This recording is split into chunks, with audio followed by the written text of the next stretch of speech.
So hello everyone, welcome back to this video lecture series of fluid mechanics.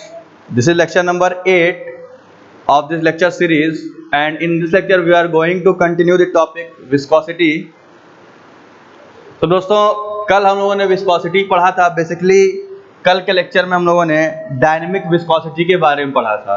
ठीक है, मैं थोड़ा सा उसको यहाँ पे रिपीट करता हूँ क्योंकि ये जो टॉपिक मैं बताऊँगा आपको ये भी उसी से रिलेटेड है। विस्कोसिटी का अगला पार्ट है। मतलब विस्कोसिटी दो तरीके से हम लोग लिखते हैं, एक आपका डायनेमिक विस्कोसिटी कहते हैं और एक को हम लोग कहते हैं काइनेमेटिक विस्कोसिटी। ठीक है, तो काइनेमेटिक विस्कोसिटी और डायनेमिक विस्कोसिटी में क्या डिफरेंस है उसके लिए हम थोड़ा सा एक रिवीजन कर लेते हैं कि जो पिछले लेक्चर में हम लोगों ने पढ़ा था, ताकि हम इसको अच्छे तरीके से डिफरेंशिएट कर सकें। तो अगर हम विस्कोसिटी की बात करें तो विस्कोसिटी सिंपल आप कह सकते हो कि it is the resistance offer by the movement of one layer of liquid over another layer. मतलब क्या हुआ कि विस्कोसिटी एक तरीके का रेजिस्टेंस होता है और ये होता है offered by the fluid layers. मतलब फ्लूइड के लेयर्स के द्वारा लगाया जाने वाला एक रेजिस्टेंस जो उसको फ्लो करने में एक तरीके से अवरोध उत्पन्न करता है या उसमें रुकावट डालता है, तो उसको हम लोग बोलते हैं विस्कोसिटी। ठीक है, ये एक इंटरनल प्रॉपर्टी है जो कि टोटली डिपेंडेंट होती है कोहेशन के ऊपर। ठीक, एक इंटरनल प्रॉपर्टी है जो टोटल डिपेंड करती है कोहेशन के ऊपर। यानी किसी भी फ्लूइड में, जैसे कोई भी फ्लूइड एग्जांपल ले लो आप, वाटर हो गया, हनी हो गया, ठीक है, कोई गैस का एग्जांपल ले लो, एलपीजी हो गया, ऑक्सीजन हो गया, नाइट्रोजन हो गया, तो इन सारे फ्लूइड्स में आपस में कहीं ना कहीं उनकी इंटरमॉलिक्यूलर बॉन्डिंग जो होती है, यानी जिसको हम कोहेशन कहते हैं, दो मॉलिक्यूल के बीच की बॉन्डिंग, वो जितनी स्ट्रांग होगी उतना ज़्यादा वो विस्कस फ्लूइड कहलाएगा। ठीक, तो हमें यही देखना है कि जो हम यहाँ पे बता रहे हैं विस्कोसिटी वो एक्चुअली है क्या। सिंपल आप कहो तो जो भी फ्लूइड है उनके आपस के मॉलिक्यूल्स का एक तरीके से कह सकते हो इंटरमॉलिक्यूलर बॉन्डिंग, उसी को हम लोग यहाँ पे विस्कोसिटी कहते हैं। कल हम लोगों ने इसका टॉपिक कवर किया था, वो था आपका डायनेमिक विस्कोसिटी। ठीक है, कल का टॉपिक आपका था वो हमने पढ़ा था डायनेमिक विस्कोसिटी।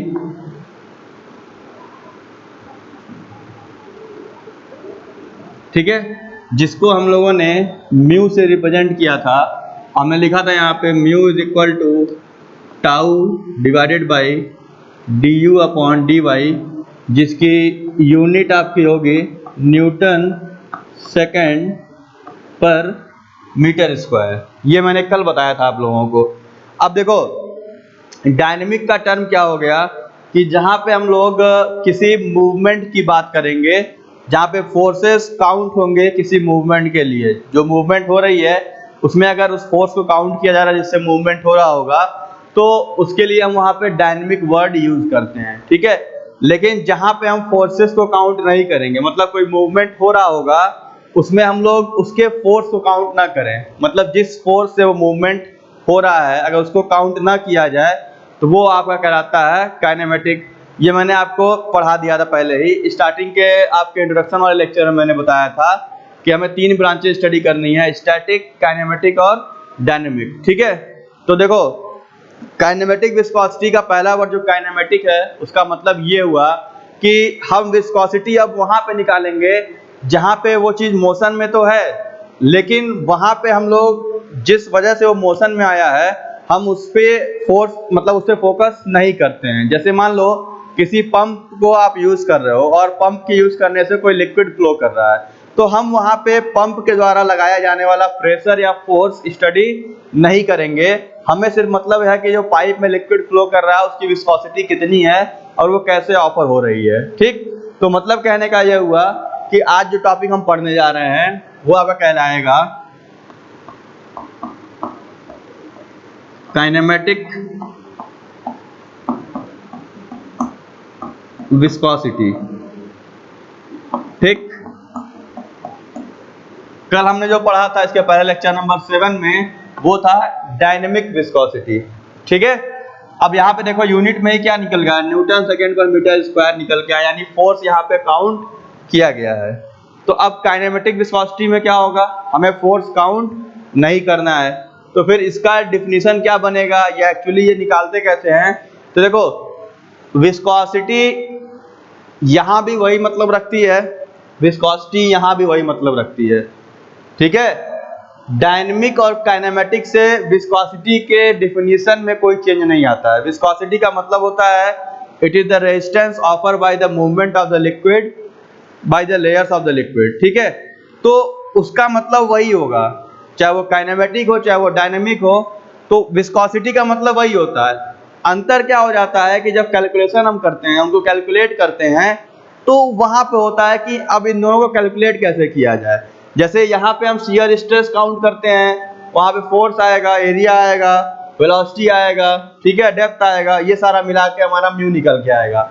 लेकिन काइनेमेटिक में फोर्स नहीं आना चाहिए, तो इसका जो डिफिनीशन जैसे अगर कहा जाए तो डिफिनीशन क्या निकल के आता है कि it is defined as the ratio of the dynamic viscosity of the liquid divided by the density of the liquid, ठीक है।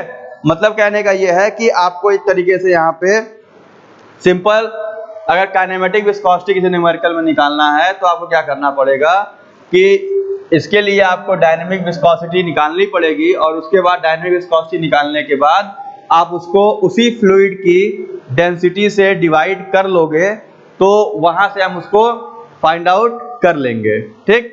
जैसे मतलब सिंपल आप कहो, डिफिनेशन क्या लिख दोगे,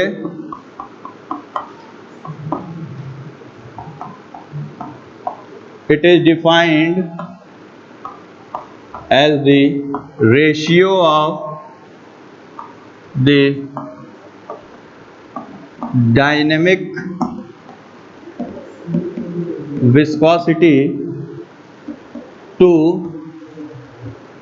its density।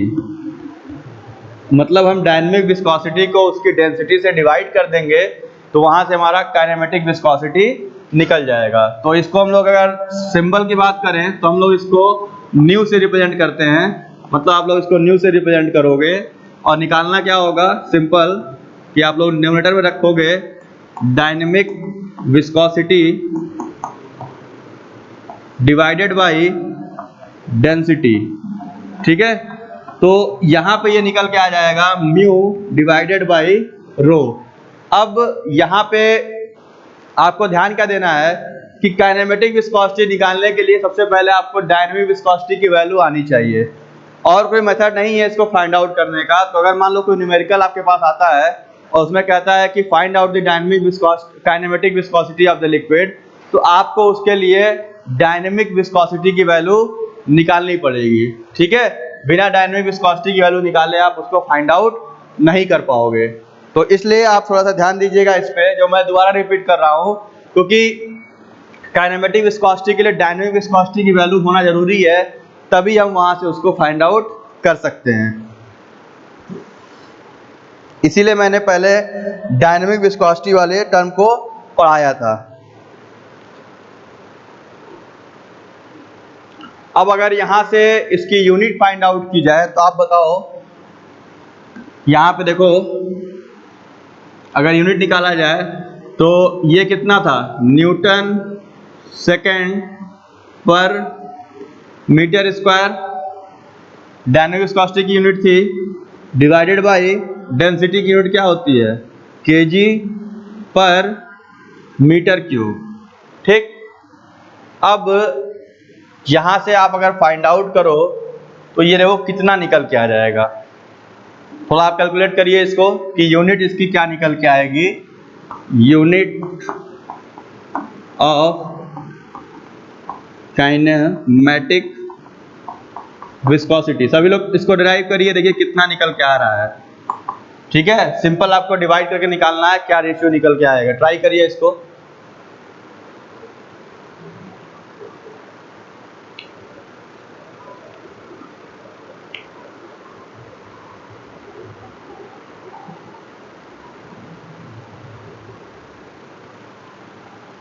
प्रॉब्लम कहाँ आ रही है आप लोगों को, प्रॉब्लम ये हो रही होगी सर यहाँ केजी लिखा है, यहाँ न्यूटन लिखा है, कहाँ कैंसिल आउट होगा। ठीक है, तो उसको देख लेते हैं हम लोग काइनेमेटिक विस्कोसिटी के लिए। अब देखिए यूनिट निकाल रहे हैं हम लोग, तो न्यू की यूनिट के लिए हम लोग क्या करेंगे, ऊपर लिखा है न्यूटन, तो उसको पहले चेंज कर लीजिए आप मास इंटू एक्सेलरेशन वाले फॉर्मूले से। भाई F इक्वल टू एम में होता है और उसको हम लोग न्यूटन में काउंट करते हैं। तो अगर हम यहाँ पे ब्रेक कर लें न्यूटन को, तो m इंटू ए के अकॉर्डिंग उसकी वैल्यू क्या लिखेंगे, तो मास इंटू एक्सेलरेशन से अगर उसको लिखा जाए न्यूटन को तो क्या हो जाएगा, न्यूटन की जगह हम लोग लिख सकते हैं, मैं यहाँ पे लिखता हूँ अलग अलग तरीके से ताकि आपको बाद में भी काम आए। न्यूटन जो होगा ये फोर्स की यूनिट है और ये होता है केजी मीटर पर सेकंड स्क्वायर, ठीक है, मास इंटू एक्सीलरेशन। इसके बाद सेकंड वैसे ही है। अब ये वैल्यू अगर हम पुटअप करें यहाँ पे न्यू वाले में, तो देखो ये हो गया केजी, ये हो गया मीटर, ये हो गया पर सेकंड स्क्वायर, ये हो गया न्यूटन वाली वैल्यू, जो ये न्यूटन है उसकी वैल्यू इतनी हो गई। इसमें फिर क्या है, इंटू सेकंड पहले से था, अपॉन मीटर स्क्वायर पहले से था, इंटू अब ये देखो नीचे है केजी पर मीटर क्यूब, ऊपर जाएगा तो क्या हो जाएगा, मीटर क्यूब अपॉन केजी। भाई ये डिनोमिनेटर में है और इसको मल्टीप्लाई करोगे तो डिनोमिनेटर चल जाएगा ऊपर और न्यूमरेटर आएगा नीचे यहाँ पे, यानी ये चीज रिवर्स हो जाएगी, ठीक है।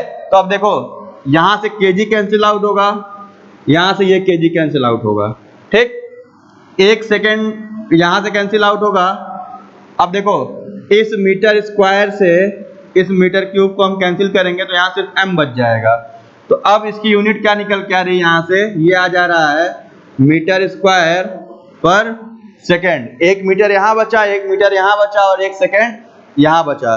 तो इस तरीके से ये हो गया आपका यूनिट ऑफ काइनेमेटिक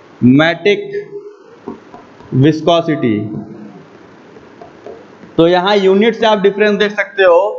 मान लो किसी न्यूमेरिकल में आपको सीधे लिखा है the viscosity of the liquid is something, दे दिया 0 पॉइंट समथिंग, तो वहां पे आपको अगर ये पता करना हो कि भाई ये कौन सी विस्कोसिटी है, तो आप उनके यूनिट से उसको पता कर सकते हो। मतलब अगर न्यूटन सेकंड पर मीटर स्क्वायर लिखा है तो वो डायनेमिक विस्कोसिटी दे रहा है, और अगर मीटर स्क्वायर पर सेकंड लिखा है तो वो काइनेमेटिक विस्कोसिटी के बारे में बात कर रहा है। अब यहाँ पे एक चीज और देखिए, ये मीटर स्क्वायर पर सेकंड जो वैल्यू है ये यूनिट ऑफ काइनेमेटिक विस्कोसिटी है इन एसआई सिस्टम, ठीक है, यानी स्टैंडर्ड सिस्टम में इसकी वैल्यू जो है यानी एसआई यूनिट्स में ये मीटर स्क्वायर पर सेकंड में आता है। मैंने कल डायनेमिक विस्कोसिटी वाले को भी कई सारे टर्म में निकाला था, सीजीएस में, एमकेएस में, ठीक है। तो एमकेएस में भी वैल्यू वही रहेगी। भाई अगर इसको अलग लिखा जाए तो अगर मैं यहाँ पे लिखता हूँ एमकेएस सिस्टम में, तो एमकेएस में क्या हो जाता है, फोर्स हो जाता है केजीएफ में, लेंथ हो जाता है मीटर में, टाइम हो जाता है सेकंड में। काइनेमेटिक विस्कोसिटी में सिर्फ लेंथ और टाइम का सिस्टम आ रहा है, यानी मीटर स्क्वायर आ रहा है और सेकंड आ रहा है, देख रहे हो ना, लेंथ और टाइम है। तो एसआई सिस्टम में और एमकेएस में लेंथ और टाइम का जो यूनिट होता है वो सेम होता है। एमकेएस में भी हम लेंथ को मीटर में लेके चलते हैं, टाइम को सेकंड में लेके चलते हैं, ठीक है।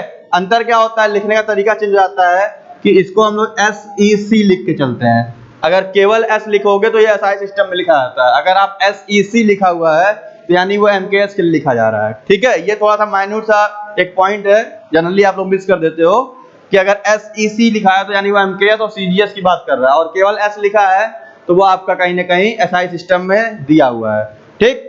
तो देखो एमकेएस और एसआई के लिए काइनेमेटिक विस्कोसिटी की यूनिट वही होती है मीटर स्क्वायर पर सेकंड, इसमें कोई चेंज नहीं आता है, इसलिए हम इसमें बाइफर्केशन नहीं करते हैं। जो हमारा इंपॉर्टेंट पॉइंट है वो ये है कि सीजीएस में क्या हो जाएगा। तो सीजीएस में फोर्स होता है डाइन में, यहाँ फोर्स आ नहीं रहा है तो यहाँ हम लिखेंगे ही नहीं, क्योंकि भाई मतलब ही नहीं है, लेंथ और टाइम से मतलब है तो फोर्स को क्यों रखा जाए मतलब के लिए। तो सीजीएस में देखो लेंथ किस में लिखते हो, सेंटीमीटर में, टाइम किस में लिखते हो, सेकंड में, दो चीजें होती हैं। तो अगर यहाँ रखा जाए इसको सीजीएस में तो इसके लिए जो काइनेमेटिक विस्कोसिटी की यूनिट है वो हो जाएगी सेंटीमीटर स्क्वायर पर second, unit of kinematic viscosity in CGS system, ठीक है। अब ये इंपॉर्टेंट क्यों है, क्योंकि जो सीजीएस सिस्टम है ना उसको हम लोग वन स्ट्रोक कहते हैं, इसको हम लोग टेक्निकल लैंग्वेज में वन स्ट्रोक भी कहते हैं। बस मैं इसलिए बता रहा हूँ, फिर रिपीट कर रहा हूँ, सीजीएस सिस्टम में काइनेमेटिक विस्कोसिटी की जो यूनिट होती है यानी सेंटीमीटर स्क्वायर पर सेकेंड जो यूनिट निकल के आती है वो सीजीएस में उसको वन स्ट्रोक लिखते हैं। जैसे डायनेमिक विस्कोसिटी को सीजीएस में हम लोग पॉइज लिखते थे, डाइन सेकेंड पर सेंटीमीटर स्क्वायर को, वहां हमने पॉइज लिया था, तो यहाँ सीजीएस वाले टर्म को पॉइज ना कह के स्ट्रोक कहा जाता है। ठीक है, तो ये ऑब्जेक्टिव के लिए बहुत बड़ा क्वेश्चन है। अगर आप एससीजेई में कोई एग्जाम देने जाते हो तो वहां क्वेश्चन आता है कि which of the following having the unit of strokes, दे देगा ऑप्शन में। तो अब आपको ये देखना है भाई स्ट्रोक किसके लिए आता है, तो स्ट्रोक आता है काइनेमेटिक विस्कोसिटी के लिए, पॉइज आता है डायनेमिक विस्कोसिटी के लिए। ये बहुत इंपॉर्टेंट पॉइंट है आपके कंपटीशन पॉइंट ऑफ व्यू से। आप कोई भी पेपर देखोगे अगर विस्कोसिटी से क्वेश्चन है तो यही कुछ गिने चुने क्वेश्चन उस पर उठाता है वो क्वेश्चन। ठीक है, फिर रिपीट कर रहा हूं, अगर पॉइज लिखा है तो मतलब है कि वो डायनेमिक विस्कोसिटी की बात कर रहा है, अगर स्ट्रोक लिखा है तो ये काइनेमेटिक विस्कोसिटी की यूनिट होती है इन सीजीएस सिस्टम। ठीक, अब इसको इक्विवेलेंट कितना रखोगे, अगर कहीं स्ट्रोक में दिया है तो वन स्ट्रोक को मीटर स्क्वायर में चेंज करने के लिए क्या करना पड़ेगा, यहाँ लिखा है सेंटीमीटर स्क्वायर पर सेकेंड, तो मीटर स्क्वायर पर सेकेंड में कितना हो जाएगा, सेंटीमीटर को मीटर में चेंज करोगे तो स्क्वायर में हो जाएगा 10⁻⁴ मीटर स्क्वायर पर सेकेंड। यानी किसी न्यूमेरिकल में अगर कोई वैल्यू दी है स्ट्रोक्स में तो आप उसको स्ट्रोक्स में सॉल्व नहीं करेंगे। पहला चीज, गिवन डाटा निकालिए, वहां पे आप सीधे स्ट्रोक वाली वैल्यू को एसआई में कन्वर्ट कर लीजिए। ठीक है, तो वन स्ट्रोक होता है 10⁻⁴ मीटर स्क्वायर पर सेकेंड। कैसे आया है, सेंटीमीटर स्क्वायर है, इसको मीटर स्क्वायर में कन्वर्ट करोगे तो 10⁻² × 10⁻² यानी -4 हो जाएगा। ये सबसे इंपॉर्टेंट कन्वर्जन है। जैसे वहां पे क्या था, अगर किसी को याद हो, 1 poise is equal to 1/10 newton second per metre square, ये मैंने कल बताया था। तो वैसे ही यहाँ पे क्या होता है 10⁻⁴, वहां कितना 10⁻⁻1 होता है। ठीक है, तो ये चीजें आपको ध्यान देनी पड़ेंगी, क्योंकि अगर आप इसको ध्यान नहीं दोगे तो आप कोई भी न्यूमेरिकल सॉल्व नहीं कर पाओगे, चाहे कॉम्पिटिटिव एग्जामिनेशन हो चाहे आपके यूनिवर्सिटी का बोर्ड एग्जामिनेशन हो। कभी भी विस्कोसिटी की यूनिट आपको एसआई सिस्टम में किसी भी बुक में किसी भी पेपर में नहीं मिलेगी। आप शर्त लगा लो, किसी भी किताब में किसी भी पेपर में विस्कोसिटी की यूनिट एसआई सिस्टम में नहीं दी रहती है, वो हमेशा सीजीएस एमकेएस यूज करता है। तो इसलिए मैं बार बार कन्वर्जन में फोकस कर रहा हूँ कि इसको आप ध्यान रखना। ठीक है, अगर यहाँ गलती होगी तो न्यूमेरिकल कितना भी इजी होगा आप गलत करके चले आओगे, क्योंकि होता क्या है कि सबका दिमाग रहता है एसआई में चलना, एसआई में लेकर चलना, इसको कोई कन्वर्ट नहीं करता है। ऑब्जेक्टिव में भी यही करता है, कोई पेपर होगा अगर टेक्निकल तो वहाँ न्यूमेरिकल देगा, यूनिट इसी में दे देगा उठा करके, तो मैक्सिमम बच्चे वहीं गलती कर बैठते हैं, उनको ये पता ही नहीं होता कि इसको भी चेंज करना होगा। ठीक, अब इसका एक और वर्ड था सेंटी स्ट्रोक वाला। तो सेंटी स्ट्रोक में क्या करना है, सिंपल कि अगर यहाँ लिखना है तो अगर मैं बोल रहा हूँ 1 सेंटी स्ट्रोक, सेंटी मतलब 100 होगा, तो 1 सेंटी स्ट्रोक यहाँ पे हो जाएगा 1/100 ऑफ स्ट्रोक। ठीक, मतलब अगर स्ट्रोक को सेंटी स्ट्रोक में चेंज करना है तो एक बटा करेक्ट हो कि 1 सेंटी स्ट्रोक इक्वल टू 1/100। ठीक, तो इस रेशियो से आप इसको कन्वर्ट कर सकते हो कि मान लो कोई न्यूमेरिकल है उसको सेंटी स्ट्रोक में दिया है, आपको स्ट्रोक में रखना है तो आप 100 से उसको डिवाइड कर दोगे तो वो स्ट्रोक में आपका चेंज हो जाएगा। तो इस तरीके से आप उसको कन्वर्ट कर सकते हो। तो ये आपका बेसिक था काइनेमेटिक विस्कोसिटी के बारे में। भाई विस्कोसिटी एक ही चीज होती है, मैं बार बार रिपीट कर रहा हूँ, resistance offer by the fluid layer. ठीक है, और ये कोहेशन की वजह से होता है। अब टेक्निकल टर्म में इसको दो तरह से फाइंड आउट करते हैं, एक होती है डायनेमिक विस्कोसिटी जहां पे फोर्स काउंट होता है, एक होती है काइनेमेटिक विस्कोसिटी जहां पे फोर्स काउंट नहीं होता है। ठीक, अब आपके न्यूमेरिकल पॉइंट ऑफ व्यू से मैंने ये टॉपिक पढ़ाया है क्योंकि इसमें कोई ऐसा डेफिनेशन नहीं बनता है इसको टेक्निकली आप डिफाइन कर सको। और एक चीज बताना चाहूंगा कि अगर न्यूमेरिकल में सीधे कहता है find out the viscosity of the liquid, तो वहां पे बट ऑब्वियस है कि आपको डायनेमिक विस्कोसिटी म्यू ही पूछता है, क्योंकि टेक्निकली अगर बात करें तो विस्कोसिटी म्यू से ही रिप्रेजेंट की जाती है। ये एक थोड़ा सा अलग इसमें ऐड ऑन किया गया है न्यू वाली वैल्यू कि काइनेमेटिक विस्कोसिटी है जिसको हम लोग यहाँ पे न्यू से रिप्रेजेंट करते हैं।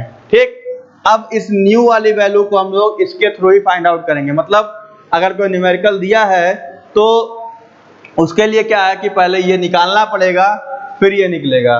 डायरेक्ट आप काइनेमेटिक विस्कोसिटी के लिए कोई वैल्यू ऐसे नहीं है कि आप उससे डायरेक्ट उसको निकाल सको। ठीक है, तो इन दोनों पे न्यूमेरिकल बहुत ज्यादा आते हैं, तो अगले लेक्चर में हम लोग न्यूमेरिकल पे चलेंगे, इसके लेक्चर नंबर 9 में। अभी हम लोग केवल बात कर रहे हैं कि इसको समझा कैसे जाए। भाई ये दोनों चीजें होती क्या है, मैंने इसलिए दोनों का डेरिवेशन भी किया फार्मूले से, यूनिट डेरिवेशन, क्योंकि यूनिट पे मैं फोकस इसलिए कर रहा हूँ क्योंकि यूनिट बहुत ज्यादा घुमाता है आपको कंपटीशंस में। तो अगर यूनिट कन्वर्जन में किसी कोई पॉइंट नहीं समझ में आएगा तो आप इसके लेक्चर या इसके पहले लेक्चर को आप देख लेना। अगर फिर भी नहीं समझ में आता है तो आप कमेंट बॉक्स में कमेंट कर दीजिएगा, मैं उस पर रिप्लाई कर दूंगा कि आपको जो भी प्रॉब्लम्स हो रही होंगी। ठीक है, अब थोड़ा कंपटीशन पॉइंट ऑफ व्यू चलते हैं। इसमें कुछ टॉपिक बच गए हैं थोड़े बहुत आज और कल के, तो उसको हम लोग कवर कर लेते हैं एक तरीके से।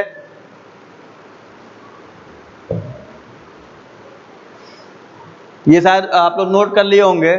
तो देखिए हम लोग चलेंगे अब उसमें डायमेंशनल एनालिसिस के ऊपर, जिस पे ऑब्जेक्टिव क्वेश्चन ज्यादा आते हैं।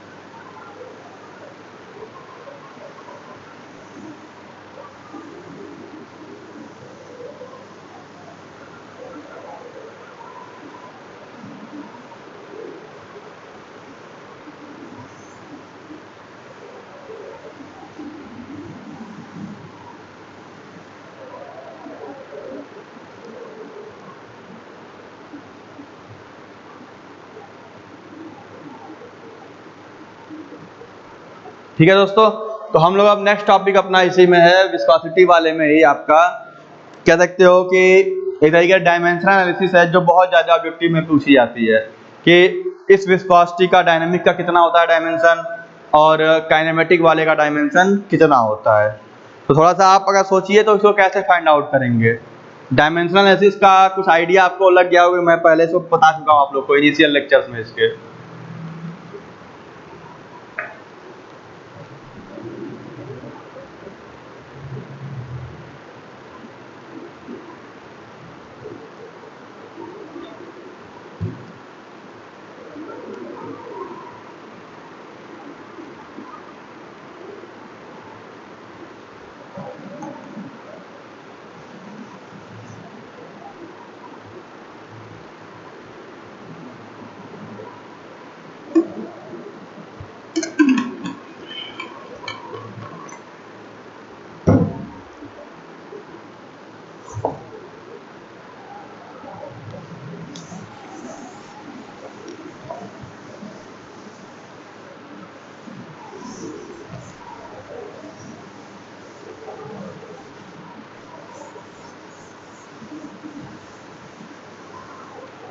थोड़ा सा आप खुद सोचिए इसको कि डायनेमिक विस्कोसिटी या डायमेंशनल एनालिसिस में आप क्या चीजें फाइंड आउट करते हो। हमें सिंपल डायमेंशंस निकालने होते हैं और ये दोनों टॉपिक काफी कंफ्यूजिंग होते हैं, म्यू और म्यू, क्योंकि म्यू होता है डायनेमिक और म्यू होता है काइनेमेटिक, तो दोनों काफी कंफ्यूजिंग है।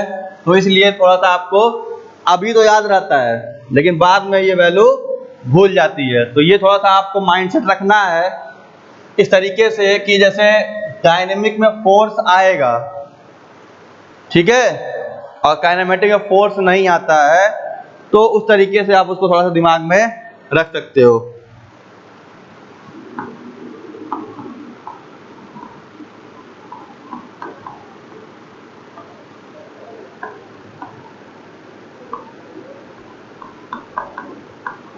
मतलब मास को हम लोग m से डिनोट करेंगे, L से होगा आपका लेंथ और टी से आपका होगा टाइम। ठीक है, तो MLT के फॉर्मेट में जो निकाला जाता है वैल्यू, वो आपका डायमेंशन एनालिसिस कहलाता है। ठीक, तो यहाँ पे देखिए जो कल हमने पढ़ाया था काफी सिंपल है, बस 1-2 लाइन का है ये। डायनेमिक विस्कोसिटी आपने जो कल देखा था म्यू, वो होता है टाउ du अपॉन dy। तो ये निकल के आया था Newton second per metre square. अब इसको अगर ऐसे लिखा जाए तो ये वैल्यू अगर इसको ब्रेक करते हैं न्यूटन को, तो क्योंकि हमें MLT के फॉर्म में लिखना है, तो ये हो जाएगा आपका kg metre per second square into second upon metre square. ठीक, जो भी कैंसिल आउट होगा कैंसिल कर लीजिए, 1 सेकेंड यहाँ से कट जाएगा, 1 m यहाँ से कट जाएगा। तो यहाँ से देखिए क्या क्या बच गया म्यू के लिए, तो म्यू के लिए आपका बच गया kg बच गया। ठीक, और आपका नीचे 1 सेकेंड बचा है और नीचे m बचा है, यानी kg पर मीटर सेकेंड। और kg के लिए हम क्या यूज करेंगे, मास है तो kg के लिए m हो जाएगा, और मीटर यानी लेंथ का आएगा तो लेंथ के लिए हम लोग l लिख लेंगे, और s यानी टाइम, तो यहाँ के लिए हम टाइम लिख लेंगे। तो ये ऐसे हो जाएगा m l inverse t inverse. ये आपका डायनेमिक विस्कोसिटी का डायमेंशनल फॉर्मूला है। ये आपके ऑब्जेक्टिव में काफी ज्यादा पूछा जाता है, तो इसको दिमाग में रखिएगा हमेशा। डायनेमिक विस्कोसिटी का जो फार्मूला होगा वो होगा m l inverse t inverse. ठीक है, मैं फिर रिपीट कर रहा हूँ, विस्कोसिटी का डायमेंशनल फार्मूला डायनेमिक विस्कोसिटी का m l inverse t inverse. ठीक, दूसरे पे आते हैं काइनेमेटिक विस्कोसिटी पे। काइनेमेटिक विस्कोसिटी यानी न्यू की बात करेंगे तो न्यू बराबर होता है म्यू बाई रो। ये निकल के आया था यूनिट इसका मीटर स्क्वायर पर सेकेंड। तो डायमेंशन निकालो, मीटर यानी लेंथ, तो l स्क्वायर अपॉन t, तो ये निकल के आएगा l स्क्वायर t इनवर्स। ये हो गया न्यू का डायमेंशनल फार्मूला। ठीक है, दोनों काफी सिंपल है, ये आप लोग कभी पहले पढ़े भी होंगे। तो देखो डायनेमिक विस्कोसिटी का dimensional formula m l inverse t inverse. अगर काइनेमेटिक विस्कोसिटी का पूछेगा तो l स्क्वायर t इनवर्स। ये क्वेश्चन आपके गेट के एग्जाम में भी आया हुआ है, इवन IAS के पेपर में भी ऑब्जेक्टिव मिल जाएगा, ये आपको SCGI में तो कई बार पूछा हुआ है ये। ठीक है, तो ये आपके लिए इंपॉर्टेंट है, क्योंकि प्रॉब्लम क्या है कि अभी आप मैं पढ़ा रहा हूं तो अभी आपके दिमाग में है कि हाँ भाई म्यू वाले में MLT होता है और न्यू वाले में केवल L और T होता है, तो अभी याद रहता है। लेकिन जब 6 महीने बाद कोई एग्जाम में जाओगे तो कंफ्यूजन आता है कि किसमें MLT था या किसमें आपका LT था। तो वहां पे आपको ये ध्यान देना है कि डायनेमिक जब कहेगा तो डायनेमिक यानी फोर्स आएगा, फोर्स होता है मास इंटू एक्सीलरेशन, तो कहीं ना कहीं उसमें मास इन्वॉल्व होता है। ठीक है, तो वहां मास रहेगा आपका। ठीक है, काइनेमेटिक में फोर्स नहीं काउंट होता है तो उसमें मास काउंट नहीं करेंगे, तो सिर्फ L और T निकल के आता है। तो ये पॉइंट इसका एक लास्ट पॉइंट था। बाकी हम लोग नेक्स्ट लेक्चर में चलेंगे इसके न्यूमेरिकल्स के ऊपर, लेक्चर नंबर 9 में। तो अगर तब तक आप लोग क्या करिएगा कि लेक्चर 7 और 8 को एक बार फिर से देख लीजिएगा, क्योंकि यूनिट कन्वर्जन डायमेंशनल फार्मूले के ऊपर ही हम न्यूमेरिकल्स को सॉल्व कर पाएंगे। अगर कोई भी यूनिट आपको कंफ्यूजिंग होगी तो एक बार उसको नोट कर लीजिएगा, जैसे KGF का या न्यूटन में चेंज करना, डाइन कितना होगा। ठीक है, CGS में क्या होगा, poise, stokes, centi stokes, centi poise, ये सारी वैल्यू आपको आनी चाहिए। अगर इसमें कोई कंफ्यूजन होगा तो न्यूमेरिकल आपसे सॉल्व नहीं होगा। ठीक है, तो मेरा सजेशन ये है कि इन दोनों लेक्चर को स्टडी कर लीजिए, फिर कल मिलते हैं हम लोग इस पे अगले लेक्चर में, लेक्चर नंबर 9 में, जहां पे हम विस्कोसिटी के ऊपर न्यूमेरिकल्स को सॉल्व करेंगे। तो तब तक के लिए thank you very much, thank you for watching.